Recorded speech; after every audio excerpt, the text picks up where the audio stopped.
कोई समझे तो एक बात कहूं, इश्क तौफीक है गुनाह नहीं। जी हां, फिराक गोरखपुरी ने सच ही कहा है कि इश्क तौफीक है गुनाह नहीं। क्या प्रेम करना गुनाह है? क्या अब अपनी मर्जी से जीवन साथी चुनने का अधिकार भी आम आदमी से छीन लिया जाएगा? और क्या सरकार की प्राथमिकता देश को विकसित करने, अर्थव्यवस्था संभालने और मजदूरों और किसानों की सुध लेने की जगह केवल धर्म की पहरेदारी रह गई है? कम से कम भाजपा शासित राज्यों में लिए जा रहे फैसलों से तो यही लगता है। लव जिहाद, गौ कैबिनेट और मुफ्त वैक्सीन की बातें रोजगार, शिक्षा और सुरक्षा जैसे मामलों पर भारी पड़ गई हैं और देश में अब भी यही मुगालता फैलाया जा रहा है कि देश विकास कर रहा है। कैसा है ये विकास, जहां महंगाई के कारण आम आदमी अधमरा हो चुका है और प्रधानमंत्री के करीबी उद्योगपति रोजाना करोड़ों की आमदनी कर रहे हैं। नमस्कार, मैं हूं राजीव और आप देख रहे हैं घूमता हुआ आईना।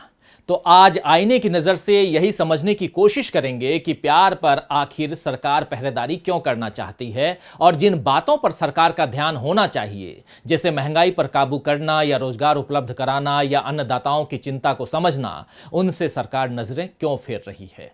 तो आइए सबसे पहले बात करते हैं लव जिहाद की।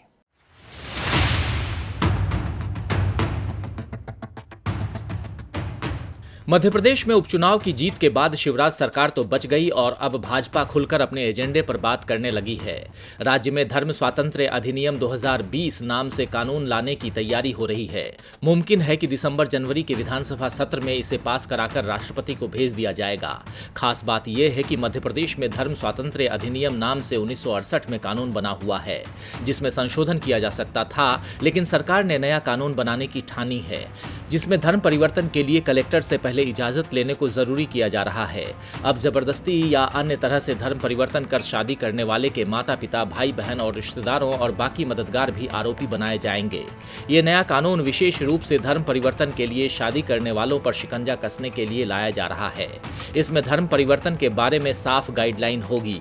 सभी धर्म के लोग इसके दायरे में आएंगे। गैर जमानती अपराध होने के कारण 5 साल की सजा हो सकेगी। इसी तरह का कानून हरियाणा, उत्तर प्रदेश आदि में भी लाने की तैयारी चल रही है। यूपी में तो मुख्यमंत्री आदित्यनाथ योगी ने उपचुनाव प्रचार के दौरान देवरिया में घोषणा की थी कि वो लव जिहाद के खिलाफ कानून लाएंगे। उन्होंने चेतावनी देते हुए कहा था कि जो लोग नाम छिपाकर बहु बेटियों की इज्जत से खिलवाड़ करते हैं, वो अगर नहीं सुधरे तो राम नाम सत्य की उनकी अंतिम यात्रा निकलने वाली है। उन्होंने ये भी कहा था कि ऐसे लोग के पोस्टर भी लगवाए जाएंगे, यानी उत्तर प्रदेश में दूसरी जात या धर्म से जो प्यार करेगा या तो उसे मार दिया जाएगा, अगर बच गया तो उसके पोस्टर लगाकर सरकार उसकी पहचान उजागर करेगी और सजा देगी।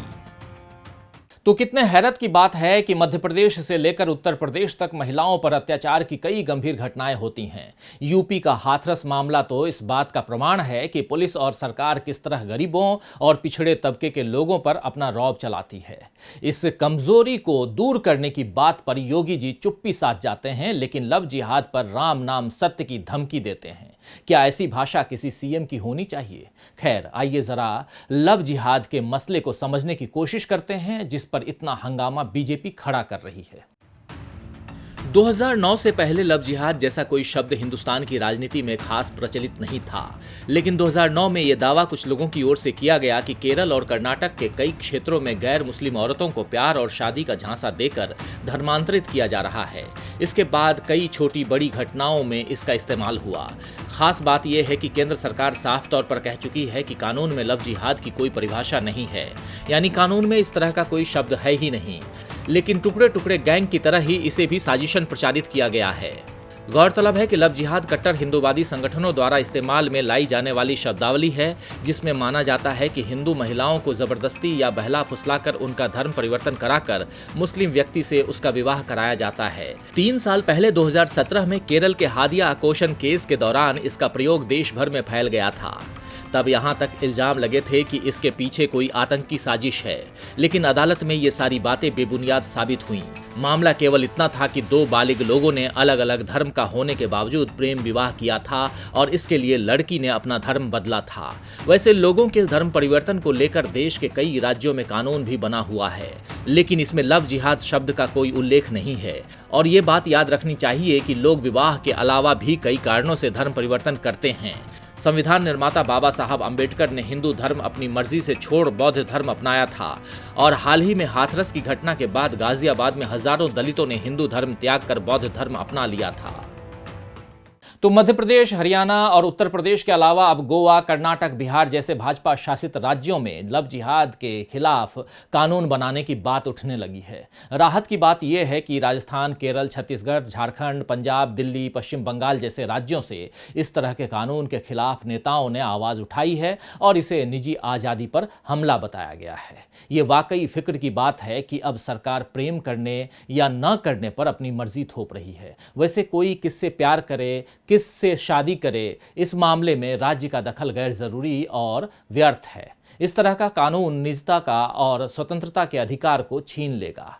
ये साफ पता चलता है कि इसके पीछे किसी एक धर्म को निशाने पर लेने और महिलाओं की आज़ादी को कम करने की नीयत है। और जिस देश में कई राज्य सरकारों की नीयत इस तरह सवालों के घेरे में आए, वहां का भविष्य कैसा होगा इसका अनुमान लगाया जा सकता है। सरकार को इस वक्त धर्म बचाने की चिंता है, लेकिन इन बातों की आड़ में राजधर्म को कैसे भुलाया जा रहा है, इसका सबसे बड़ा उदाहरण है कृषि कानून, जिस पर अन्नदाताओं की चिंता और विरोध इसका प्रमाण है। कृषि क्षेत्र में नए कानूनों को लाकर मोदी सरकार ने खुलकर कॉर्पोरेट दबावों के आगे घुटने टेक दिए हैं और देश को यह कहकर गुमराह किया जा रहा है कि इससे किसानों का भला होगा। वो अपने हिसाब से कीमत तय करेंगे और कहीं भी अपना उत्पाद बेच सकेंगे। अगर ऐसा है तो फिर देश के अन्नदाता लगातार इसका विरोध क्यों कर रहे हैं? पंजाब में 1 अक्टूबर से रेल रोको आंदोलन चलाया गया, जिसमें रेलवे को करोड़ों का घाटा तो हुआ ही, मालगाड़ियों को रोकने से पंजाब के जनजीवन और अर्थव्यवस्था पर गहरा असर पड़ा। लेकिन फिर भी मोदी सरकार ने अन्नदाताओं की चिंता दूर करने की कोई पहल नहीं की। सरकार बार बार राग अलाप रही है कि एमएसपी व्यवस्था जारी रहेगी, लेकिन नए कानून में इसका कहीं भी कोई जिक्र नहीं है। सरकार किसान आंदोलन की इस मुख्य मांग को मानने को तैयार है कि एमएसपी से नीचे कोई खरीद नहीं होगी, बल्कि कहा जा रहा है कि एमएसपी को किसानों का कानूनी अधिकार बना देने से बाजार का बुरा हाल हो जाएगा। प्राइवेट खरीदार बिदक जाएंगे, वे बाजार में आने से हिचकेंगे। नए कानून के अनुसार अब किसानों को बिना सरकारी हस्तक्षेप या मध्यस्थता के सीधे कॉर्पोरेट खरीदार से सौदेबाजी करनी होगी और जाहिर है कि इसमें किसान ताकतवर निजी खरीदार की कृपा पर निर्भर हो जाएंगे। बाजार के उतार चढ़ाव से निपटने के लिए किसान के पास कोई रक्षा कवच नहीं रह जाएगा, वो और अधिक कर्ज में डूब जाएंगे। लेकिन सरकार को किसानों की फिक्र नहीं है, केवल बाजार की चिंता है। तो जिन कृषि कानूनों को सरकार किसानों के हित में बतला रही है, असल में वो कानून न केवल किसानों को कॉर्पोरेट का गुलाम बनाएंगे, बल्कि आम जनता की खाद्य सुरक्षा के लिए गंभीर चिंताएं पैदा करेंगे। पूंजीवादी अमीर देश एक अरसे से भारत जैसे देशों के प्राकृतिक संसाधनों और कृषि उत्पादन के ढांचे पर अपने नियंत्रण की कोशिश कर रहे हैं। ये हम सब देख रहे हैं, जान रहे हैं। उनकी कोशिश है कि भारत में खाद्यान्न उत्पादन कम हो, इसकी जगह ऐसे फल, सब्जी और अनाजों का उत्पादन हो जिससे उन साम्राज्यवादी देशों की जरूरत जो है वो पूरी हो सके जहां इनका उत्पादन नहीं हो पाता है। वो चाहते हैं कि भारत अपनी खाद्यान्न जरूरतों के लिए उनसे आयात करे, बिल्कुल अंग्रेजों की तरह जो अपने जरूरत के लिए नील की खेती जबरन करवाते थे। दुख की बात यह है कि अमीर देशों की साजिश में सरकार भागीदार बन रही है। वैसे किसानों के साथ साथ मजदूरों के लिए दमनकारी कानून बनाए जा रहे हैं, जिस पर अब किसानों और मजदूरों ने मिलकर आवाज उठाने का फैसला किया है। देखिए रिपोर्ट।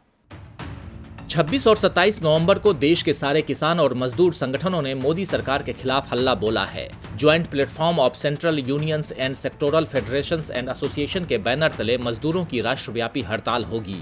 श्रमिकों ने अपने मांग पत्र में केंद्र सरकार के किसान विरोधी काले कानूनों की वापसी की मांग भी शामिल किया है और कहा है कि 26 नवंबर की आम हड़ताल और चक्का जाम सरकार के खिलाफ अवज्ञा और असहयोग की दिशा में नई ऊंचाई की ओर बढ़ते जनता के संघर्ष के अगले चरण का आगाज है। वहीं ऑल इंडिया किसान संघर्ष कोऑर्डिनेशन कमेटी के झंडे तले सारे किसान संगठन सरकार से आर पार के मूड में हैं।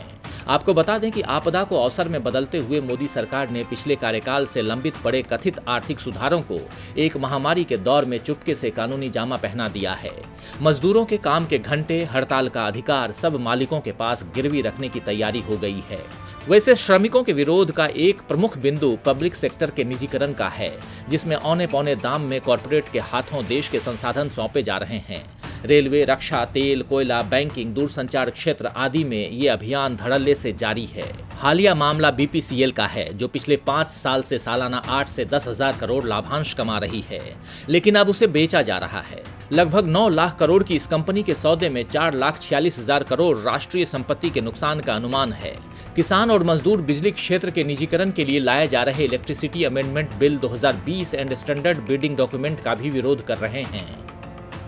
तो देश के मजदूर और किसान इसी तर्ज पर एक साथ आ रहे हैं कि उनके पास खोने के लिए कुछ भी नहीं है सिवाय उनकी लाचारी के।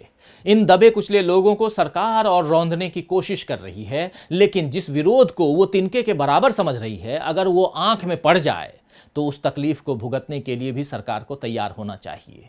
वैसे सरकार के आंखों पर तो इस वक्त विकास का चश्मा जो है, रंगीन चश्मा चढ़ा हुआ है, जिसमें जनता की तकलीफें उसे नजर ही नहीं आ रही है। बीते 12 नवंबर को वित्त मंत्री निर्मला सीतारमण ने एक प्रेस कॉन्फ्रेंस की और उसमें देश को ये भरोसा दिलाया कि देश में सब कुछ ठीक हो रहा है, अर्थव्यवस्था सुधर रही है। साथ ही प्रेस कॉन्फ्रेंस में उन्होंने अर्थव्यवस्था को रफ्तार देने की गरज से कुछ फैसलों का ऐलान किया, जिसमें कारोबार बढ़ाने और नई नौकरियों के अवसर की लुभावनी तस्वीर देश को दिखाई। वित्त मंत्री ने आंकड़ों के जरिए ये बताने की कोशिश की कि देश की अर्थव्यवस्था दरअसल पटरी पर आ चुकी है और अब बस इसमें तेजी आने ही वाली है। जबकि इसके एक दिन पहले ही आरबीआई ने कहा था कि जुलाई सितंबर तिमाही में भी अर्थव्यवस्था में गिरावट जारी रहेगी। वित्त मंत्री ने गिरावट की बात को नजरअंदाज कर दिया और आरबीआई के उसी आकलन का हवाला देकर कहा कि तीसरी तिमाही में अर्थव्यवस्था में ग्रोथ दर्ज हो सकती है। वैसे आरबीआई ने अपने आकलन में आर्थिक गिरावट के साथ ये भी कहा था कि महंगाई एक गंभीर चिंता बनी हुई है और इससे अर्थव्यवस्था को लेकर उठाए गए नीतिगत फैसलों का असर कम हो सकता है। लगातार बढ़ती महंगाई अर्थव्यवस्था में ग्रोथ की संभावनाओं को कुचल सकती है। आरबीआई के विश्लेषण में कहा गया है कि उद्योगपतियों का कारोबार अच्छा चल रहा है। बिक्री में गिरावट के बावजूद उनका मुनाफा बढ़ रहा है। ये तभी संभव है जब उनका ऑपरेटिंग खर्च कम हो। ऐसा तभी हो सकता है जब कामगारों की संख्या और वेतन में कटौती हो या फिर उन पर काम का बोझ बढ़ा हो।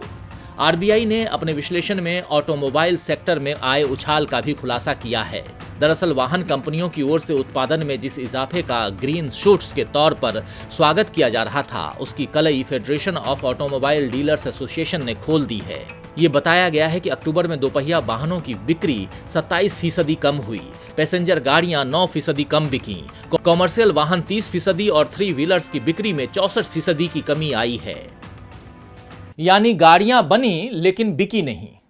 व्यंग्यकार, महान व्यंग्यकार हैं, आपको याद होगा शरद जोशी, उनका एक व्यंग्य याद आता है जिसमें वो कहते हैं कि इस देश में चीजें होती ही इसलिए हैं ताकि उसमें वो न हो जिसके लिए वो होती हैं। नल में पानी नहीं आता, हैंडपंप है मगर वो चलते नहीं हैं, नदियां हैं मगर वो बह नहीं रही, विभाग हैं लेकिन वो काम नहीं करता, टेलीफोन लगाया मगर लगा नहीं, अफसर है मगर छुट्टी पर हैं, बाबू है मगर उसे पता नहीं। आज भी हालात कहां बदले हैं। सरकार आज भी जादुई तरीके से ही चल रही है, जिसमें दिखाने को देश में बड़े कारखाने हैं लेकिन नौकरियां नहीं हैं, फसलें लहलहा रही हैं लेकिन थाली में भोजन नहीं है। देश में 2-4 उद्योगपति अरबों कमा रहे हैं और गरीब की जेब में फूटी कौड़ी नहीं है। खैर, शायर आरजू लखनवी ने ठीक ही फरमाया है कि बुरी सरिश्त न बदली जगह बदलने से, बुरी सरिश्त न बदली जगह बदलने से चमन में आके भी कांटा गुलाब हो न सका। तो आज के लिए बस इतना ही। फिर मिलेंगे खबरों के नए आईने के साथ। तब तक देखते रहिए डीवी लाइव। नमस्कार।